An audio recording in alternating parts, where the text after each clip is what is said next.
What's up, world? Welcome to another episode of the BrandonJaneauShow. As you know, I am Brandon Janeau, and like always on all podcast platforms everywhere, BrandonJaneauShow. Instagram, TikTok, Threads, Facebook, that's social media platforms, BrandonJaneauShow, and of course, like always, YouTube channel, BrandonJaneauShow. Hope you guys enjoyed this episode. This is Life and Times with music. This is the album breakdown.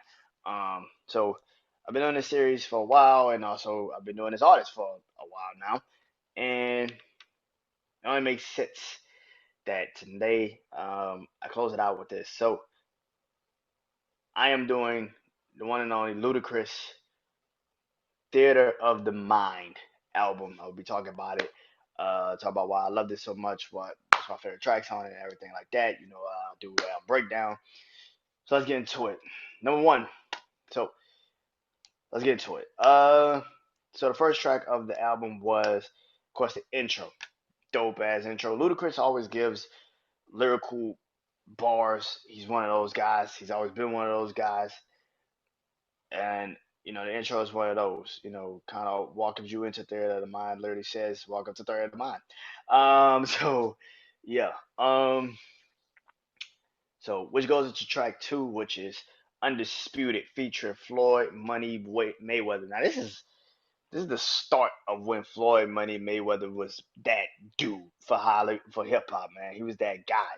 And you had Floyd Money Mayweather endorsing you and pushing you at that time, you was the shit. And Undisputed was that song, man.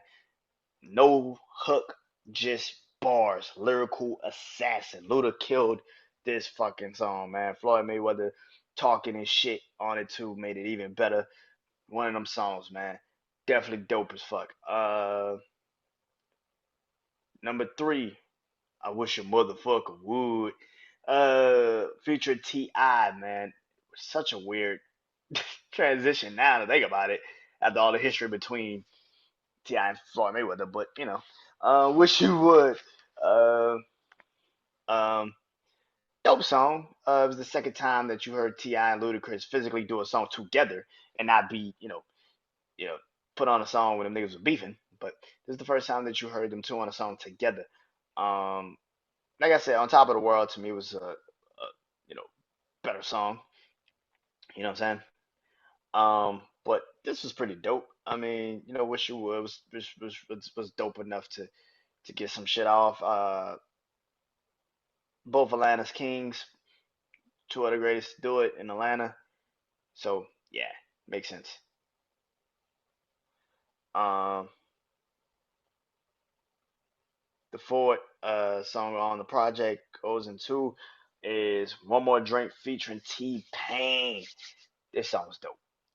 This song was dope. Like I said, when I did that breakdown about, the debate, T Pain at that time was just untouchable, man. Collaboration wise, again, I gotta do this fucking T Pain thing, man. I got in the old tablet, but I gotta do this T Pain, man. T Pain is definitely gonna be somebody I gotta do all this breakdown on and all that on. And that might be the next person, so stay tuned for that. But T Pain in 2000 and that T Pain run in like '06, '07, '08 should be in a fucking Hall of Fame somewhere. Like that dude was every fucking where. And this is one of those songs that he just solidified. And also this one and Chopped and Screwed off of T Pain's project Three Rings.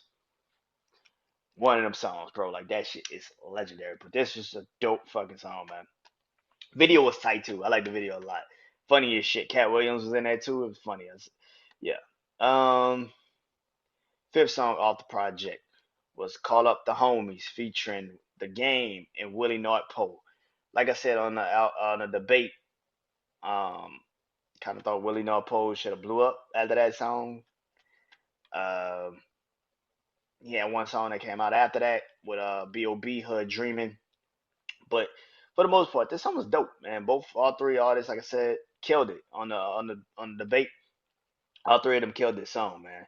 Um, to stand out what the game and Ludacris like he did, that's probably why I had a lot of hopes for Willie North because he definitely held his own on the record with Ludacris in the game. Yeah, definitely. Um, Track six, Southern Gangster featuring Rick Ross. Dope song. Ross and Luda got a couple songs that I've heard them do together. My favorite song by them is Black Man Dreams, which is off of one of Rick Ross's mixtapes. I can't fucking remember which mixtape, but Black Man Dreams is the shit. Of course, all I do is win. All I do is win. You know, people forget Rick Ross is on the original too. But yeah, but yeah, Southern Gangster was dope. Um, track 7, Everybody Hate Chris featuring Chris Rock. I said it's on the debate, and I say it again. This should have been a theme song for Everybody Hates Chris the show, because this song was fucking good. It's funny as shit. Chris Rock do his shit. One of the funniest songs. It should have been the theme song for Everybody Hates Chris. Um, and they killed it, man. They killed that shit. Um, let's go into track 8, What Them Girls Like featuring Sean Garrett and of course Chris Brown. I said this on the debate, and I said it again. I like the video. Song was okay. Dope beat. It was kind of like 2007, 8ish. And that's kind of what it was. I mean, it was an okay song. It was a cool song. Still to this day. I'll listen to it if I listen to the whole project, but it's not a song I'm going back and replaying every day. Um, track 9, Nasty Girl featuring Plies. Dope fucking song. Plies at this time also was a made man about oh 07, oh 08. Was just fire. His albums were, I think he dropped like 2 albums in 1 year in oh 07, oh 08. I can't remember which one, but he dropped 2 albums in 1 year. Both albums were fucking fantastic. So when you had that type of energy with a Ludacris who was starting to kind of just find those guys, this made a classic song. Dope fucking song. Conjurous is track 10 featuring Jamie Foxx. Not my favorite song off the project. I'm gonna be honest. It's dope. It's Jamie Foxx and Ludacris, so not that you know nothing really that bad you can say about it, but it yeah it it's not unpredictable. You know what I'm saying? So yeah. Track 11, Last of a Dying Breed featuring Lil Wayne.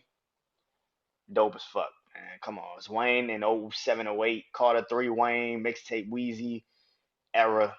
Come on, Luda also killed this shit.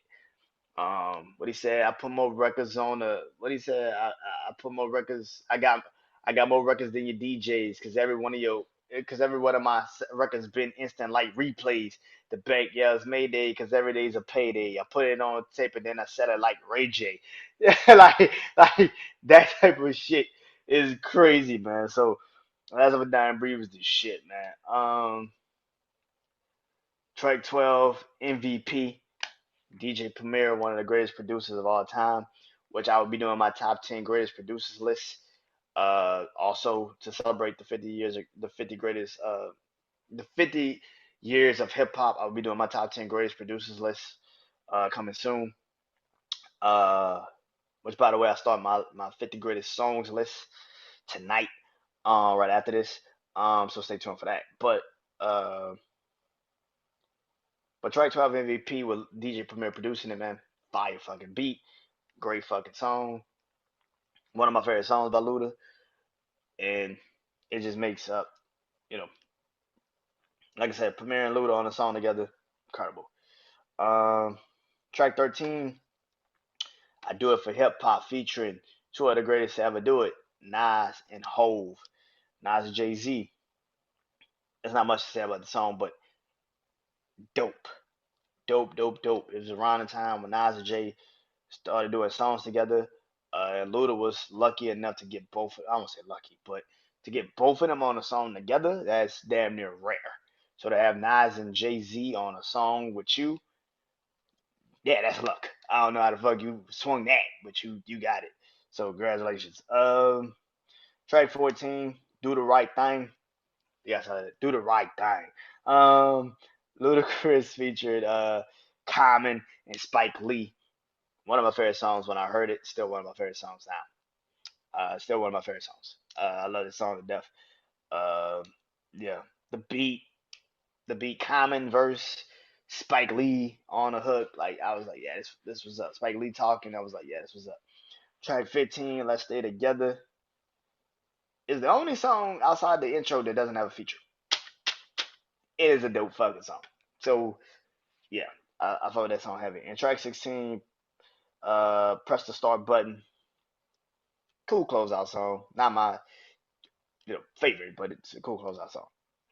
All in all, man, this album was a dope body of work, and this is around the time when Kanye, I think, dropped 808s and Heartbreak and some albums like a project like that and all these other things. And I think a lot of people um was kind of sleeping on Luda. I think Luda at that time like was more, of a actor. So musically, he had kind of like been off of me. Nobody was really listening to it like that. But this album is one of my favorite Luda albums. I think it was the best Luda album that he did. And so yeah, I think Theater of the Mind is that shit. And hope you guys go listen to it. It's on all musical platforms, and hope you guys enjoy it. But until then, man, I am Brandon Janeau. Uh, See you next time. Peace. Go listen to Luda and Theater of the Mind. Peace.